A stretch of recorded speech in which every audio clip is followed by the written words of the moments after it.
again, everybody. Today I got a little bit of a different video. I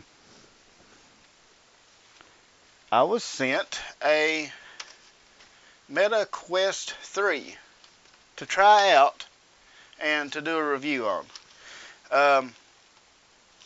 Not even sure how my channel was selected for that, but I'm not complaining because, hey, I got a Quest 3 out of it.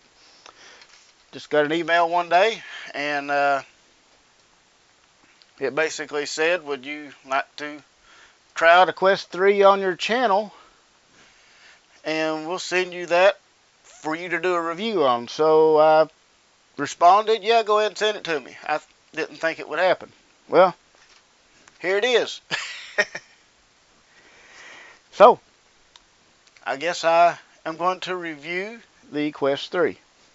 Now, I've been playing with it for probably, I think it's been about 3 weeks now, something like that I've had this. And I'll tell you what, I love this thing. This is, it's a pretty good improvement over the Quest 2. Now, the graphics are much better. One of the major drawbacks with the Quest 2 was the Fresnel lenses and little rings around it and stuff. You had to get your IPD setting just perfect so you can see right in the middle of the sweet spot of the lenses. And you would still be able to see just a little bit. You'd be able to see the rings. Now, that's one major difference with the Quest 3. The Quest 3 has what they call pancake lenses. These lenses do not have the little rings in the Fresnel lenses. So these are much, much better. And you have an adjustment knob right here that as you turn it back and forth, it moves these eyepieces back and forth. Not only does it move it back and forth so you can adjust your IPD, it tells you the IPD on the screen. So, for example, if you know your IPD, my particular IPD is 66. So, if you keep turning this little wheel right here until you see 66 displayed on the screen, then you know that is where your IPD is. If you don't know your IPD, you can just adjust it until it becomes clear. And it, instead of having the little rings, which cause you to have one little spot right in the middle of those rings where your vision clears up, this, you have a very much wider area for your vision to clear up because you're in the center of the lens. The Quest 2 had the Snapdragon XR2 processor. Now, the Quest 3 has an updated version. It's still the XR2, but it is the second generation processor. This means that you have increased processing power. The RAM on the Quest 2 is 6 gigabytes. The RAM on the Quest 3 is 8 gigabytes. So you have 2 more gigabytes of RAM. The visuals on this headset are vastly improved over the visuals of the Quest 2. This is, of course, it's a completely different headset, but this is on another level as far as your visuals go. So you can take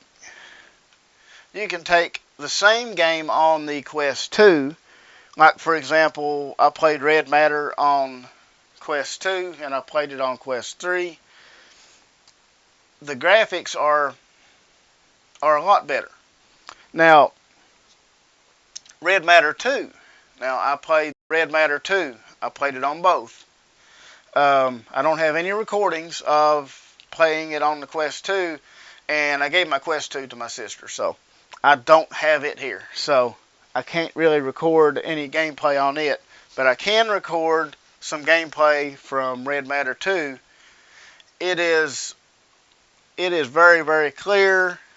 The graphics, the glass, you can see the glass in the windows and the textures on the walls, the shadows, everything is a lot better in this headset. Now, I even went back through and I'm replaying some of Star Wars: The Galaxy's Edge, Tales from the Galaxy's Edge, and I don't know if it's actually updated or not, or if it's just the lenses and the resolution is better, but it looks a lot better. The textures on, like when I first started out, the textures on the crates and stuff that you're standing beside of looks great. It's very, very clear. Okay, so of course, you know the Quest 3 is twice as much as the Quest 2. Right now, you can get the Quest 2 for like $250, and it is, for that price, the Quest 2 is a great headset. I loved mine. This one is better, but for the price, if I were actually going out and buying one, this was sent to me, so, you know, I didn't actually spend my own money on this. I did put another head strap on it, but the unit itself was sent to me. But had they not sent it to me, I probably wouldn't have got one, but I'm glad they sent it to me, because now I know it is a much improved design, and if I had the extra money laying around, I might actually have invested it. But one thing that it comes with is this torture device right here. This is the original head strap, and it goes, you know, of course, you got the one that goes over top of your head and connects to the headset, and then you got these two. This thing right here, some people seem to like it okay. Pretty much everybody that I've seen recommends getting an aftermarket head strap, but they say that some people say this one isn't too bad. I disagree with that. This head strap is basically a torture device. This will, after about 10 minutes, maybe 15 minutes in the headset, this thing right here it'll mess your head up. I have, of course, I may be a special case because I have a problem where I can't even wear like a normal hard hat because it causes headaches. So maybe it's just me, but the head strap is one thing I would recommend getting rid of. My son agreed too. He said it caused him to have a headache too. So I guess it's not just me. But this thing right here, I don't think that the headset should have been sent out with this. I know it's probably a little bit cheaper to make a cloth strap, but surely a piece of plastic like this would have been fairly cheap to make. I mean, I think I paid $30 for this, and it's even got a battery on the back, which does address another problem that I'll get to in a minute. Yeah, this actually has a battery on it and all that. But now they could have included a plastic strap that, you know, with just a piece of padding on top. This wouldn't have been that much, you know. I mean, their head strap seems like it was like they put all their time and attention into the headset itself, and they made it great. And then on the head strap, they just like threw this thing on it. So yeah, that's the one thing that I do not like about the headset. Now it's fixed because I got rid of that, so I don't have to worry about it anymore. Now, for people that wear glasses, now the Quest 2 had a little insert that you put in between the facial interface and the headset, and it spaced it out just a little bit to get your glasses away from your lenses. And it's still awfully, I've tried my glasses inside. I didn't feel comfortable wearing them inside of the headset. Now, in my case, these glasses, when I take these glasses off, I can see the camera just fine right now. And I can see the screen just fine. Um, these glasses are more for farther than 5 or 6 feet away. So anything that is within about 4 feet, and the optics of this seem to be focused 4 feet or less, because without my glasses at all, this looks very, very clear. So it must be focused 4 feet or closer. So if you can see very well 4 feet or closer to you, you won't need glasses inside here. If you do have to wear glasses, then you can either get the lenses that you can magnetically stick on. They have little magnets that you put on around here, and then you can just stick the lenses on. Or you can wear your glasses in here, and you can, if you push this little button in here, you can actually move the interface up and down. There's way up. I'll keep it on the second one back because it's just more comfortable to me. But you can actually move this facial interface in and out and make room for your glasses and adjust it to where you want it. One thing that does, though, when you move the facial interface, it pushes the headset out, and that causes your field of view to be less because you're getting farther away, and you won't be able to, like, if you turn your eyeballs and not your face, you're not going to be able to go as far. One thing with this headset, you have on the front here, you have pass-through cameras that are full color. So whenever you go into a pass-through, these cameras record your environment in full color, and you can see where you're at in full color. It is not a perfect picture. They are stitching together several different cameras, so you can see the stitching sometimes. Like you can read your phone. Like if you hold your phone up and you get a text message or something, you can read your phone in headset, no problem at all. If you get it more closer to the middle, you can see a little line go across it because it's kind of stitching together. And in lower light situations, you do see a little bit of grain. It's not bad at all, though. It's worlds ahead of the Quest 2, because the Quest 2 was a very blurry pass-through, and it was black and white. So this is a huge improvement over that. Now, in the middle here, you have a depth sensor, and that will sense the depth away from you that everything is. And when you're setting up the headset, you put it on and you go to set up your room, it will scan automatically and draw out your boundary. So yeah, but the mixed reality games, that is where this is kind of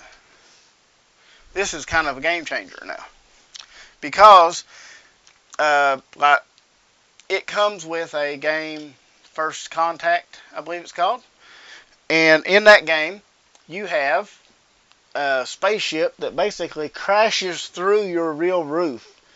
It looks like it actually busted through, and you have pieces of your roof laying on the floor, and then all these little furry aliens start jumping into your house, breaking through your wall and jumping into your house, and you have to shoot them and capture them, and they go into this little spaceship.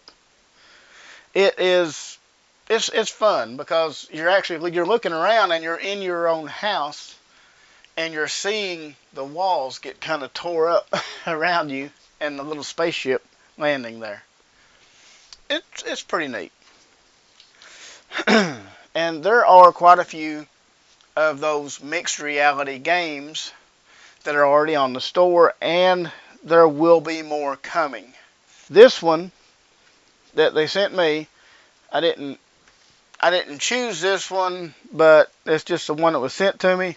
This is the 128 gigabyte version.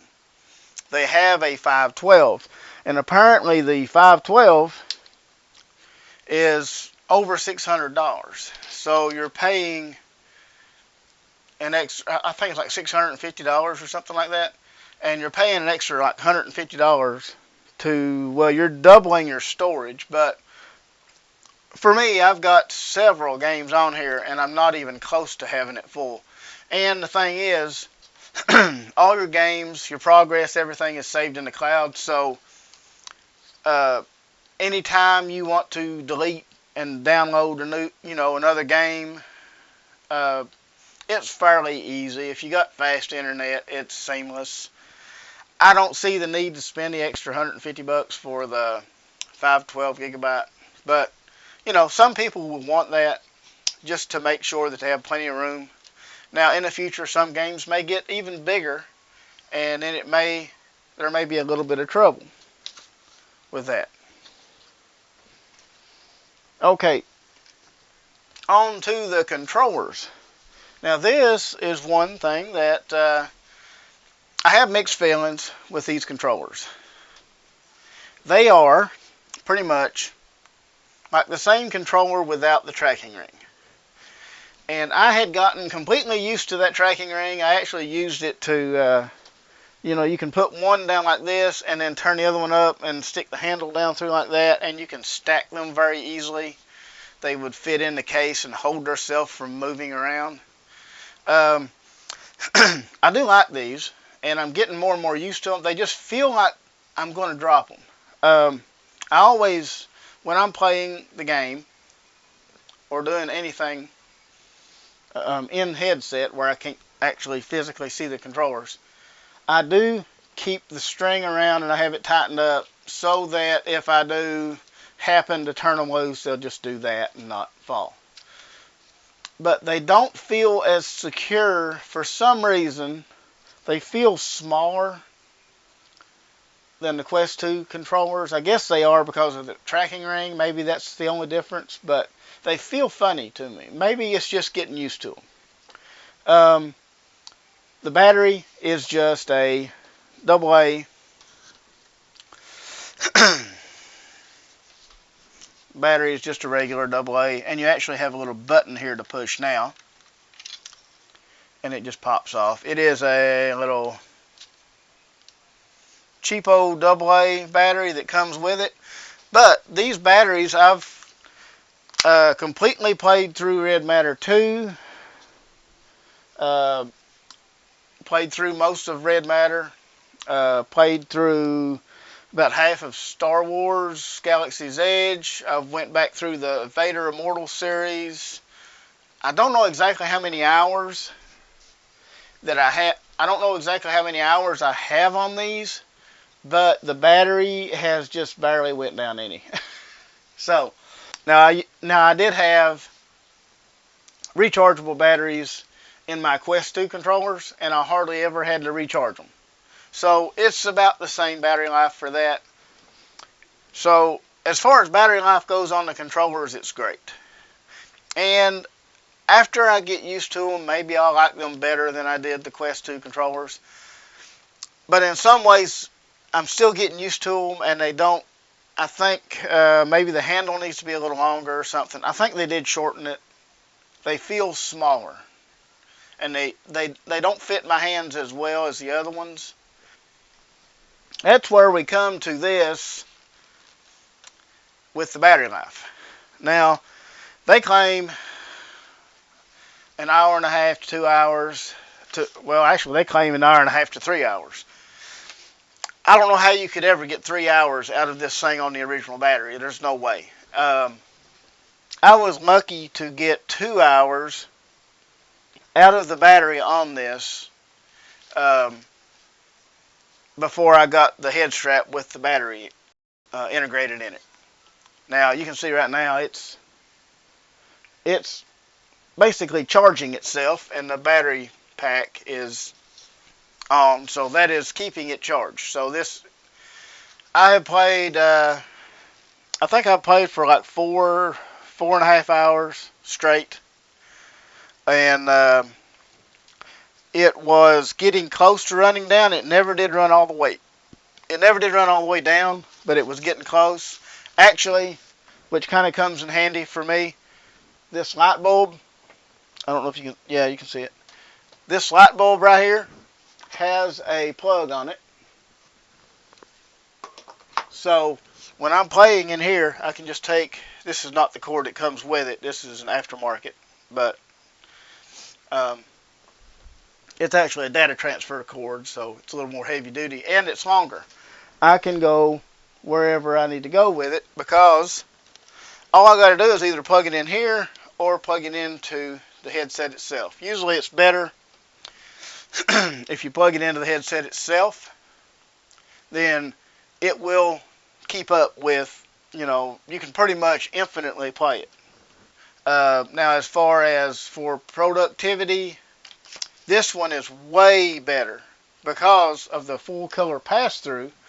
When I'm editing my videos, I use the Immersed app on my computer, and I wirelessly connect this to the computer, and I edit my videos basically on a space station orbiting Earth.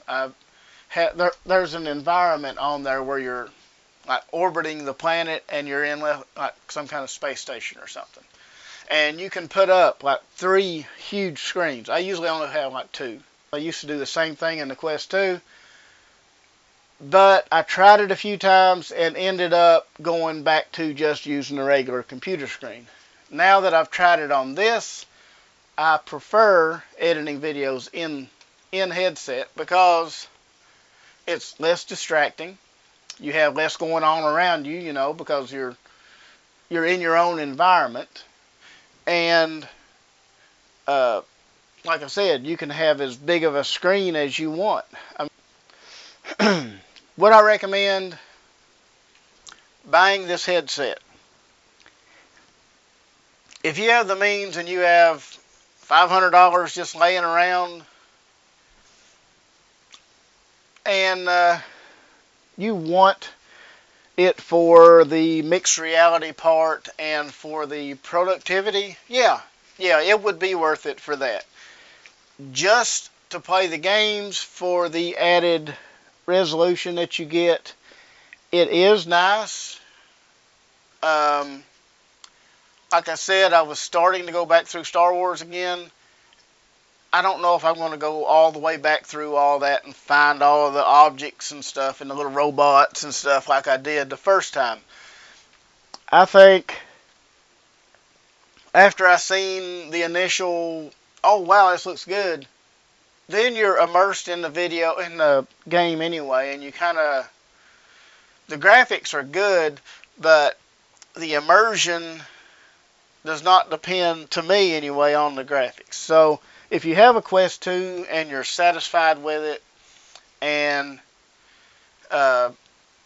you have been satisfied with it this whole time, I wouldn't recommend going out and spending $500 on something. Has a boost, but it's not overwhelmingly better. It's just a little better.